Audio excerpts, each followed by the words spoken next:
Hi friends, my name is Crystal and I'm from Korea. Please like and subscribe. When my mom was pregnant with me, so was her best friend. When our kids are born, they'll be buddies just like us. And Ben and I were. Growing up, he was my pal. One time Ben and I were playing and he was running after me. Then he accidentally nudged me and I fell down the stairs. I hit my head, but before I could cry, Ben started wailing. "No, Crystal! Oh my God! It's all my fault! Does it hurt? Let me pick you up. Gosh, you're heavy. Crystal, are you okay?" "Ben, I'm fine, really." Saying that, I hugged him. Ben was such a softie. I did get a small Harry Potter-like scar on my forehead, but I didn't blame Ben. He was the best and I wished we'd always be together. But when I was 5, Ben and his parents had to move to France for a work opportunity, and I missed him so much. As if things couldn't get any worse, Dad suffered a huge loss in his business soon after. Slowly, I saw how bad Mom and Dad's relationship was getting because of money problems. And after a few years, Mom left us. But Dad always tried to make me happy. We were so short on money that we had to shop at thrift stores, but he spent hours looking for the things I'd like. "Look at this jacket, Crystal. It has rhinestones. You love rhinestones." "It is pretty, Daddy." "See? I told you we'd find some good stuff here." Since I was a good student, I got a scholarship at my school and relieved Dad of that burden. I worked hard and was a top student. I needed to keep the scholarship. And when I was in the 10th grade, something awesome happened. Ben and his parents had returned to town and moved into a big mansion. And seeing Ben on the first day of school after summer vacation, my heart started beating fast. And then he swept me into his arms. "Crystal, oh my God, you haven't changed a bit." "But you have. You're so tall. And wow, so muscular." Ben and I were in the same class and we started hanging out together all the time. But I soon realized he was getting way too much attention from all the girls, especially Mia. And she was the worst. She acted like she owned the whole town, just because her mom was the mayor. And to my horror, Ben and Mia soon started dating. I hated her, but for Ben's sake, I pretended to be nice, and she did the same. She acted like a saint in front of Ben, but not when he wasn't around. She'd do petty things like pull out the chair when I was about to sit, and she would always comment on my clothes and appearance. I'm saying all this for your benefit.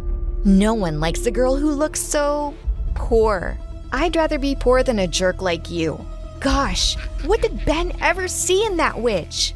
One time for lunch, Ben had gotten the yummiest pizza and we were enjoying it when Mia came and hugged him tight. "Oh, I missed you so much in art class. Why didn't you join it, Benny Wenny?" "You know I'm a science guy, babe. Here, wanna have some pizza?" She refused, and then Ben packed the leftovers and told me I should take them home because he was full. Dad and I never ordered out much, and I was happy to share it with him. A few weeks later, it was Ben's birthday and he invited me to his place. I saw how Ben and Mia were dancing so close to each other, and it made me feel so jealous. I went to the balcony for some fresh air. After a while, I was headed back inside when Mia and some of her friends came, and I hid behind a plant. "You've really got yourself a hot boyfriend this time, Mia." "Yeah, he's totally wrapped around my fingers. He adores me and gives me the best gifts. There's just one problem. His miserable beggar friend. Oh, I really hate her. You know, Ben cares for her so much that he gets her favorite pizza for lunch every day and pretends to be full so she can take the leftovers home. He really pities her and she has no shame. She could probably live on his charity forever." Why would Ben tell her something like that? What? So pathetic.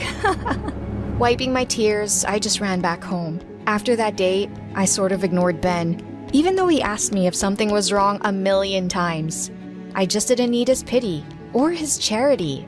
When we were in our senior year, our teacher announced a science tournament and the winning team was going to get an amazing cash prize. Dad and I could always use the money, so I immediately signed up for it, and I was paired with Ben. I tried to get my partner changed, but the teacher said it was final. "So you want to come over to my place to brainstorm some ideas?" No thanks. "Hey, Crystal, I don't know why you stopped talking to me, but come on. This is a great opportunity. Let's do this together, please. I knew Ben was a science genius, and being paired with him was probably the best thing, so I reluctantly agreed. We came up with some really cool ideas, and I ended up at his place almost every day to work on them. But I noticed how his mom was never around. A few times I asked about her, but he'd always ignore the question. But one time, Ben and I were at a park near his home, and he asked me the strangest question ever. Crystal, do you ever miss your mom? Does she call you? How does it feel to live with just one parent? I never really thought about it. I guess it's not so bad knowing how much my dad loves me. It's not exactly a secret that we don't have much money, but he goes out of his way to make me happy. I don't know how to live with two parents, but the one I have, I love to bits. That's really sweet. I asked because, well, my mom, she isn't well. She's going through treatment. Sometimes it's really hard to see her like that. Oh God, Ben, I'm so sorry. I didn't know he was going through such a rough time. Crystal, why'd you stop talking to me? Taking a deep breath, I told him what happened at his birthday party. Crystal, Mia kinda twisted my words. Yeah, I told her you guys were going through a tough time. But because you're my friend and I care about you, not because I pity you. I'm sorry, I shouldn't have discussed it with her at all. Saying that, he came close and swept my bangs aside. You still have the scar. I was so scared that day. I'm so sorry, Crystal. Hey, it was a long time ago, and it kind of reminded me of you when you were away. Ben looked at me like he might kiss me, but he suddenly snapped his fingers. Bazinga! I just got a brilliant idea for our project! And he sure did. Just a few more adjustments and our model worked. We came first at the science competition, and Ben gave all the prize money to me, saying I did the hard work. It wasn't true, and I knew he was just being kind. Why did such a nice guy have to be with Mia? But then Ben told me one day that he was gonna break up with Mia soon. My heart was jumping with excitement, but I pretended to be sad. And when Ben broke it to Mia, the girl had a complete meltdown. She took a bat and smashed all the notice boards around the school. During her psycho rampage, Mia suddenly spotted me and was coming right at me. But Ben stepped in between. Stop making a fool of yourself, Mia. It's over. You're doing this because of her? Because of this poor, ugly bimbo? Crystal's my best friend, and she's special to me. Don't insult her again. Mia stomped off furiously, and I was left dazed. Ben just said I was special to him. Whoa! I was on cloud 9, and I just needed to confess my love to my best friend. I didn't have the guts to say it to his face, and we didn't have phones, so I wrote him a letter. Dear Ben, I saw you for the first time in kindergarten, and I've had a crush on you since. What I really want to tell you is that I love you. A lot. Crystal. During recess, I slipped the note in Ben's bag, but for some reason he got called to the principal's office in the last period. I kept wondering if he saw the letter, and when I got a reply the next day in my locker, I almost had a heart attack. Dear Crystal, I love you too. I was gonna tell you, but I didn't have the courage. Let's meet at our spot tonight. I can't wait to kiss you. Ben. It was like all my dreams were coming true. Wearing a new dress, I went to the park and waited for Ben. I was so excited and nervous. But suddenly, I felt someone pull my hair and I landed on my butt. Mia! Oh, a new dress for Ben. He ain't coming, sweetie. He showed us your letter, and we're all in fits. What? You're lying. Oh, no, I'm not. You really think he'd leave me for some poor beggar like you? In your dreams, girl. Mia kicked me, and suddenly I saw red, and I pounced on her. But her friends got me off of her, and then they all ripped my beautiful dress. I felt so furious that I punched Mia square in the jaw. What happened next was a disaster. Mia called her mom and made up a whole story about how I attacked her for no reason. And her mom made a case of assault against me and actually sent me to juvie for 2 months. My dad was devastated, and so was I. Even worse, Ben never showed his face. Not once. Coward! As soon as I got out, Dad and I left town. After weeks of interviews, Dad finally ended up finding a decent job, and I worked as a waitress too while I studied in a community college. 4 years later, I graduated with a law degree at the top of my class. Luckily, I got hired by a law firm, and just a couple of years later, I became a junior partner. One day, I read a piece of news that filled me with joy. Mia's mom had been arrested for corruption during her time as mayor. The whole family was being publicly humiliated. They deserved it. Sometime later, my firm asked me to set up an office in my old town, and I was kind of glad to return. I wanted to show everyone what I'd made of myself.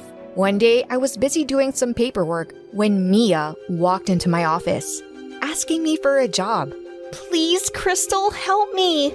No one in this town wants to hire me or my family for anything. I know I was mean to you.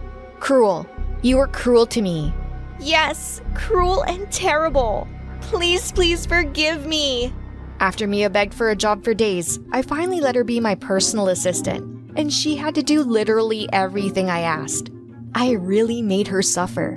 For a while it was fun, but then it wasn't. Seeing her qualifications, I gave her a higher position. Wow, I don't know what to say. Thank you. And this means you've forgiven me? No, not really, but I'm trying to be a better person. Better than people were to me. Crystal, I never wanted things to go so far. With you going to juvie and everything, Mom just got carried away. I'm really, really sorry. After that day, Mia was always nice to me, and so was I. I just didn't want to hold grudges. But one day, as I was walking out of a coffee shop, I bumped into a guy. It was Ben. Oh my God, Crystal? I've missed you. We need to talk. Suddenly, the memory of him giving my letter to Mia came rushing back. No, stay away from me. But the next day, there were tons of roses in my office and a note from Ben telling me how he wanted to meet at our spot. What a jerk. But this kept happening every day for a week. One day, I got so frustrated that I started throwing them out the window. But Mia stopped me. Crystal, I need to tell you something. And it's gonna make you hate me even more, but I have to. Ben is completely innocent. What are you talking about? Ben never got your letter. I stole it from his bag, and I lied that he showed it to me. I made all of that up. And he never showed up to see you because, well, he'll tell you everything. And again, I'm terribly sorry. I drove to our spot in the park and saw Ben sitting on the swings, and I gave him a chance to explain. Turns out, the day I put the letter in his bag, Ben got the news that his mom had suddenly gotten much sicker, and he flew to France with her for some treatment. He stayed there the next 3 months, and he said he called my place and wrote me letters, but he never got a reply. And when he returned, I'd already left town. I looked for you a lot, but I had no idea where you were, or why you'd left without a word, till Mia reached out to me some weeks ago and explained everything she did. She just told me everything too. I'm so sorry about your mom. I'm sorry I left without giving you a chance to even explain. It's all in the past. There's only one thing I need to say to you now, Crystal. The thing is, I've always loved me. Yes, I've always loved you too, Ben, since forever.